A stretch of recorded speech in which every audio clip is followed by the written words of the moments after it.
तर एक महत्त्वाची बातमी समोर येते। 20 ते 22 जणांच्या टोळक्यानं 4 जणांवर कोयते आणि दगडानं प्राणघातक हल्ला केलाय।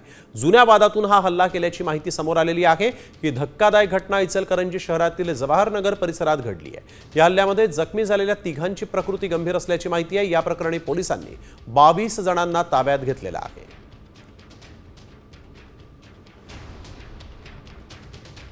तर ही दृश्य आपण बघतोय कशा पद्धतीने कोयते आणि दगडानं या लोकांवर हल्ला करण्यात आलेला आहे। 3 जण गंभीर जखमी झालेले आहेत। जवळजवळ 20 ते 22 जणांनी आपल्याला मिळेल त्या हत्यारांनी या लोकांवर हल्ला केलेला आहे आणि त्यांना जखमी केलेला आहे। जुन्या वादातून हा हल्ला झाल्याची माहिती समोर आलेली आहे। 20 ते 22 जणांच्या विरोधात गुन्हा दाखल करण्यात आलेला आहे। ही हल्ल्याची संपूर्ण घटना सीसीटीव्ही कॅमेऱ्यामध्ये कैद झालेली आहे। कोल्हापुरातली ही घटना आपण बघतोय। कोयते आणि दगडानं यावेळेस या तरुणांवर हल्ला करण्यात आलेला आहे।